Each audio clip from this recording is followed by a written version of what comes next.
Olá, sejam bem-vindas e bem-vindos ao Painel de Notícias, o programa produzido pela Assessoria de Comunicação do TRF da Primeira Região.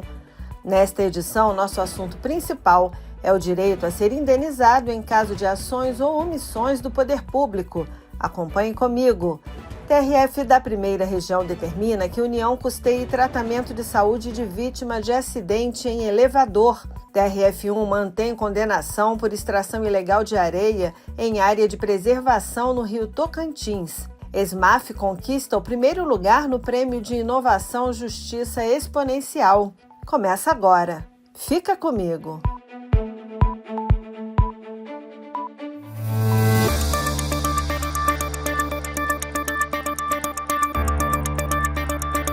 No artigo 37 da Constituição Federal, o parágrafo 6º estabelece a teoria da responsabilidade civil objetiva do Estado. Na prática, isso significa, entre outras coisas, que o poder público é responsável por acidentes ocorridos nas sedes dos seus órgãos e deve indenizar prejuízos decorrentes de sua ação ou omissão. Foi com base nesse preceito constitucional que o TRF da Primeira Região confirmou decisão que obriga a Superintendência de Desenvolvimento da Amazônia, a SUDAM, a custear integralmente o tratamento de saúde de uma mulher vítima de um acidente dentro da sede da autarquia em Belém. Confira na reportagem de Roberta Nunes. O caso envolve uma mulher que sofreu fraturas e outras lesões após a queda de um elevador nas dependências da Superintendência do Desenvolvimento da Amazônia, a SUDAM. O equipamento teria despencado por causa do excesso de passageiros. Mas um laudo pericial oficial revelou que a superlotação não foi a única causa do acidente. O documento aponta uma série de falhas técnicas graves e anteriores ao episódio, indicando omissão na manutenção do elevador.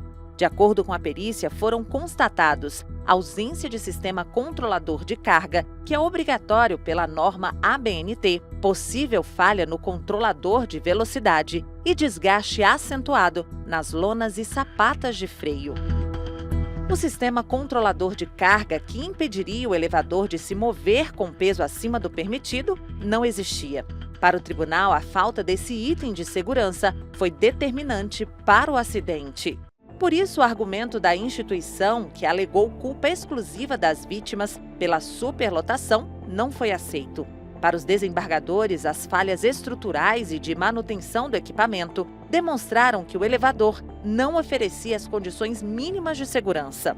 Para o advogado Paulo Henrique Queiroz, especialista em direito administrativo, o Estado tem responsabilidade objetiva nesses casos, conforme previsto na Constituição Federal. Não há que transferir para as pessoas, para os usuários, o ônus, o dever de assegurar que o elevador não está sobrecarregado. Haveria necessidade de que houvesse um aparelho que pudesse, um mecanismo que pudesse sinalizar, impedir que o elevador funcionasse, né, sinalizar, emitir um aviso sonoro de que o elevador tinha uma sobrecarga para que as pessoas pudessem, então, sair, né, pudessem utilizar em um outro momento. Então, como não havia esse mecanismo, e havia, inclusive, falhas de manutenção do aparelho, ficou, então, determinado que o Estado deveria custear o tratamento médico das vítimas.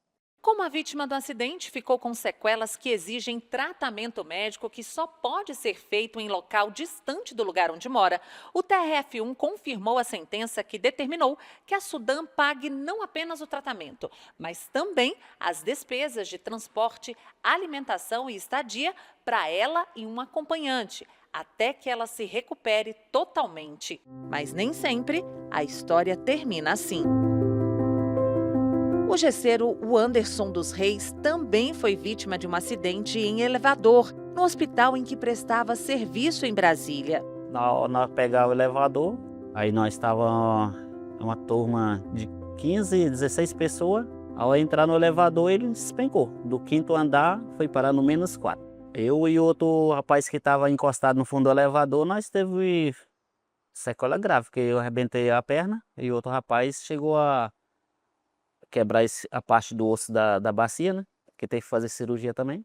Mas no caso do Anderson, por se tratar de uma instituição privada, a situação foi conduzida de forma diferente, como explica o advogado Paulo Henrique Queiroz. Já não há mais essa responsabilidade que a gente chama no direito de responsabilidade objetiva, direta, né? Com algumas exceções às vezes ligadas ao direito ambiental, ao dano ambiental. Nesse tipo de situação que não envolve o Estado, é necessário que a vítima demonstre a culpa, né? É necessário que ela faça prova de que não foi culpa dela o evento danoso, que o evento danoso foi causado por terceiro e que então aquele terceiro deverá indenizá-la. Mas não há essa dinâmica de dever direto, dever objetivo de indenização por parte daquele que causou o dano.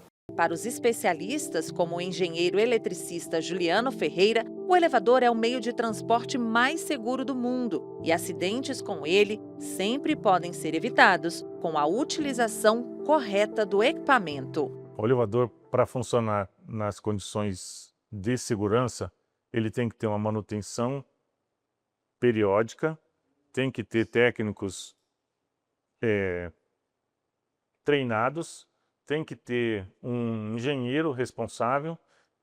Todo o contrato de manutenção tem que ter um RT registrado no CREA e ele também retira uma ART para cada condomínio para deixar responsável aquele elevador, tem um engenheiro responsável pela manutenção do equipamento.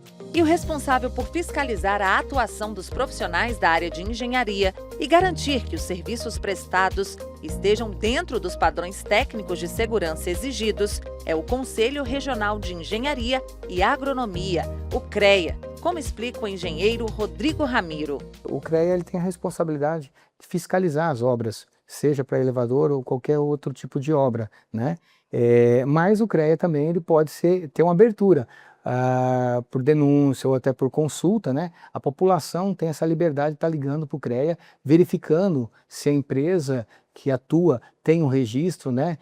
Porque a função do CREA é verificar se o profissional que está atuando tem a habilitação, a capacitação para exercer aquela função. Existem outros órgãos, outros departamentos que aprovam, que liberam os alvarás, né? O órgão, simplesmente, a função do CREA é fiscalizar, para ver se existe uma ART, uma anotação de responsabilidade técnica, que é um documento, né, que fica cadastrado junto ao banco de dados do CREA, né, e que diz se o profissional tem capacitação ou não. Mas o papel do usuário em utilizar corretamente o equipamento, observar o funcionamento e denunciar qualquer irregularidade também é muito importante.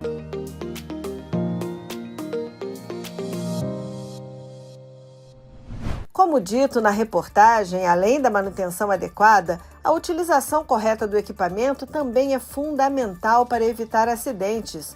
E você sabia que o espelho do elevador não está lá por acaso? Ao fazer você dar aquela conferida no visual, você não fica tentado a apertar botões desnecessários ou a fazer qualquer coisa que possa comprometer a viagem. Pois é, tudo pensado para garantir a sua segurança.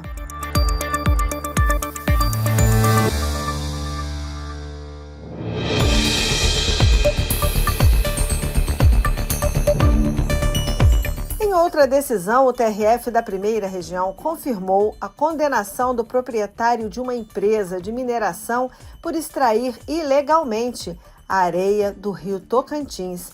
Mais detalhes com William Nascimento. A terceira turma do Tribunal Regional Federal da Primeira Região confirmou, por unanimidade, a condenação do proprietário de uma empresa de mineração. Ele foi flagrado extraindo areia ilegalmente do leito do rio Tocantins, em uma área de preservação permanente, no município de Pedro Afonso. O relator do processo, o desembargador federal Neviton Guedes, ressaltou que as provas reunidas comprovaram de forma consistente a materialidade e a autoria do crime ambiental. Entre os elementos apresentados estavam laudo de perícia criminal, fotos, croquis, autos de infração e termos de embargo, além da própria admissão do acusado de que realizava a extração fora do local licenciado pela Agência Nacional de Mineração. Com base nessas provas, o colegiado manteve integralmente a sentença de primeiro grau.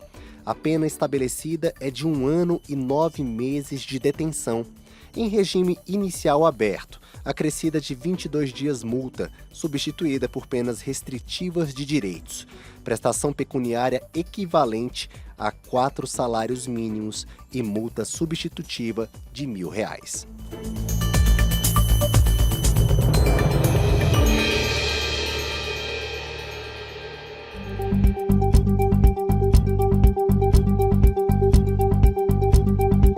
Durante o mês de novembro, a primeira região aderiu ao esforço concentrado promovido pelo Conselho Nacional de Justiça para priorizar o julgamento de processos com temática racial. Saiba mais com Roberta Nunes. O TRF da Primeira Região, juntamente com outras 55 unidades da primeira instância da Justiça Federal, iniciou um esforço concentrado para priorizar o julgamento de processos com temática racial. A iniciativa, promovida pelo Conselho Nacional de Justiça, destaca a importância do mês da consciência negra no fortalecimento das ações voltadas à promoção da equidade racial. Para a presidente do Comitê de Equidade Racial no âmbito da Justiça Federal da Primeira Região, desembargadora federal Ana Carolina Roman, o mutirão tem um papel muito importante, já que ao dar prioridade a esses processos, a Justiça Federal reafirma o compromisso institucional com a equidade racial e com a proteção de comunidades historicamente vulnerabilizadas.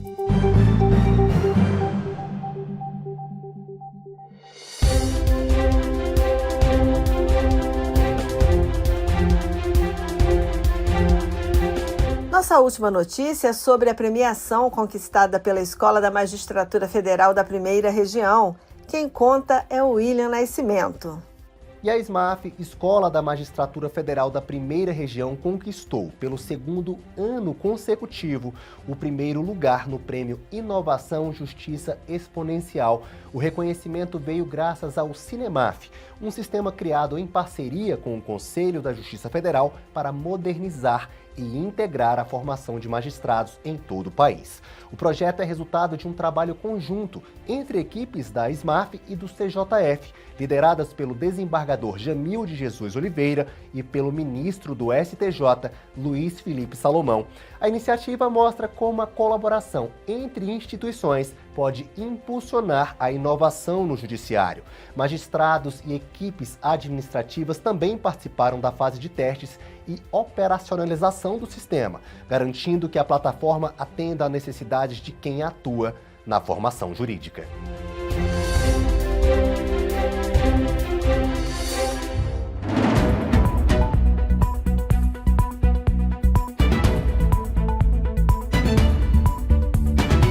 Termina agora mais uma edição do Painel de Notícias. Na semana que vem tem mais. Enquanto isso, continue bem informado, seguindo o TRF1 nas redes sociais. Estamos no YouTube, no Facebook e no Instagram. Tchau!